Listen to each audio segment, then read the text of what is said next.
Hello friend, welcome to the channel solution. हमारे GPAT NIPER pharmacist drug inspector exclusive series में आपका स्वागत है। आज हम बात करने वाले हैं एक और इम्पॉर्टेंट टॉपिक का, जिसका नाम है pharmacokinetic effect of digoxin and digitoxin. सुनने में सेम लग सकते हैं, लेकिन इनके फार्माकोकाइनेटिक इफेक्ट में काफ़ी सारे चेंजेस हैं जो आपके सेमेस्टर एग्जाम के लिए भी इक्वली इंपॉर्टेंट है। फार्माकोकाइनेटिक क्या होता है, आई होप कि आपको पता हो। फार्माकोकाइनेटिक मतलब पता है what does body do to the drug, जिसके अंदर हम पढ़ते हैं एडीएमई यानी कि absorption, distribution, metabolism and excretion of the drug. यहाँ पे देखते हैं कि क्या क्या पैरामीटर हैं जो डिजॉक्सिन और डिटॉक्सिन को एक दूसरे से अलग करते हैं, और यही पैरामीटर आगे जा करके इनके सिलेक्शन के लिए काफी इंपॉर्टेंट होंगे। Parameter number 1, onset of action.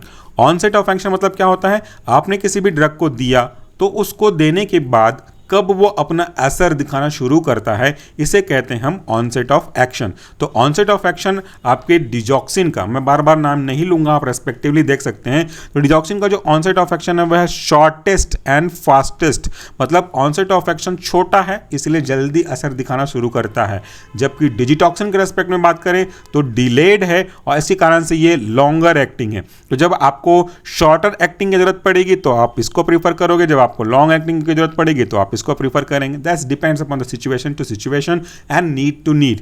उसके बाद दूसरा है ओरल एब्जॉर्प्शन। ओरल एब्जॉर्प्शन क्या है भैया, आपके डिजॉक्सिन का जो ओरल एब्जॉर्प्शन है 75% है और डिजिटॉक्सिन का देखिए मोर देन 90% है। तो ओरली तो ज़्यादा इफेक्ट आपका क्या कर रहा है, डिजिटॉक्सिन कर रहा है।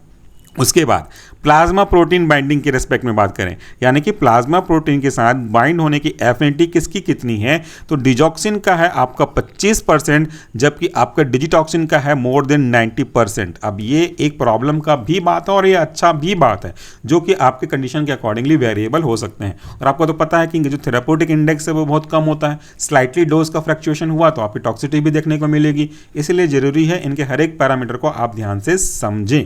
इसके बाद अगला पैरामीटर है half life. At the time जिस पे किसी भी ड्रग का एब्जॉर्प्शन जो है आधा हो चुका हो या एक्सक्रीशन इसका आधा हो चुका हो, उस टाइम के रेस्पेक्ट में ये हाफ लाइफ कहलाता है, जिसे हम टी हाफ के नाम से या इससे डिनोट करते हैं। तो आपके डिजॉक्सिन का जो हाफ लाइफ है वो कितना है, 1 से 2 दिन। और अगर आप बात करो इसी का हाफ लाइफ का डिजिटॉक्सिन के रेस्पेक्ट में तो 4 से 6 दिन, तो ये ज़्यादा इसका हाफ लाइफ है। इसके बाद है मेटाबॉलिज्म। मेटाबॉलिज्म मतलब होता है bio transformation, conversion of molecule from one form to the another form, this is called simply metabolism. ये कैसे है, क्या खास बात है, डिजॉक्सिन के केस में excreted unchanged bye kidney, unchanged bye kidney लेकिन अनचेंज, इस पे थोड़ा ध्यान दीजिए। दूसरा बाय द लीवर, बाइल वगैरह से जाएगा।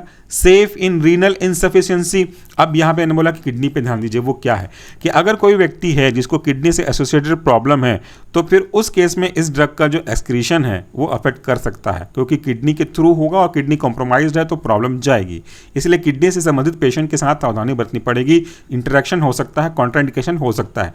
चूंकि इस वाले केस में, डिजिटॉक्सिन के केस में, ये लीवर से जाएगा, इसीलिए ऐसे व्यक्ति जिनको रीनल में कोई इनसफिशिएंसी है, प्रॉब्लम है, किडनी में प्रॉब्लम है, उनके केस में भी ये सेफर माना गया है। तो इसको थोड़ा सा आप हैज मार्क लगा लो, ये आपके काम आएगा आपके केस स्टडी के पॉइंट ऑफ व्यू से।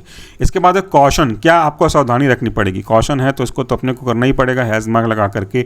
रीनल इनसफिशिएंसी ऊपर का ही चीज़ है, सेम चीज़ को आप यहाँ पे एक्सप्लेन कर रहे हैं। रीनल इनफिशिएंसी में सावधानी बरतनी पड़ेगी और इसमें हेपेटिक डिजीज में परेशानी को सामना करना पड़ेगा। दोनों चीज़ें एक ही हैं, इधर से कान पकड़ो उधर से कान पकड़ो, बस अंतर देखो। इस वाले केस में देखिए किडनी वाले के साथ में प्रॉब्लम है तो यहाँ पे इस केस में किडनी वाले को आप दे सकते हो। इस वाले में क्या प्रॉब्लम है, चूंकि वो लीवर से जा रहा है तो इस केस में आप हिपेटिक पेशेंट को नहीं दे सकते, इसको दे सकते हो क्योंकि वो आपके लीवर से नहीं बल्कि किडनी से एक्सक्रीट हो रहा है, तो मेटाबॉलिज्म एक्सचेंज हो रहा है। तो ये इस तरीके से नॉलेज आपको रखना पड़ेगा। इसके बाद अगला है आपका एडमिनिस्ट्रेशन, इसको आप ओरल से और आईवी से एडमिनिस्टर कर सकते हो, जबकि डिजिटॉक्सिन को हम वो मोस्टली ओरल से ही एडमिनिस्टर करते हैं। इसके बाद है डेली मेंटेनेंस डोज, जो डोज आपको डेली लेवल में मेंटेन करना पड़ेगा थेरेप्यूटिक एक्टिविटी को अचीव करने के लिए, वो क्या है 0.125 टू 0.5 mg, और इसका है 0.05 टू लेकर के 0.02 mg। अब ये यहाँ पे देखिए पॉइंट टू पॉइंट का फर्क पड़ता है। मैंने कहा कि इसका जो थेरेप्यूटिक इंडेक्स है बहुत लो है, इसलिए पॉइंट टू पॉइंट भी बहुत फर्क पड़ सकता है टॉक्सिसिटी के लेवल में, ये आप याद रखिए। नेक्स्ट है आपका डेली एलिमिनेशन। इसका 35% एलिमिनेट होता है और इसका 10 से 15% एलिमिनेट होता है।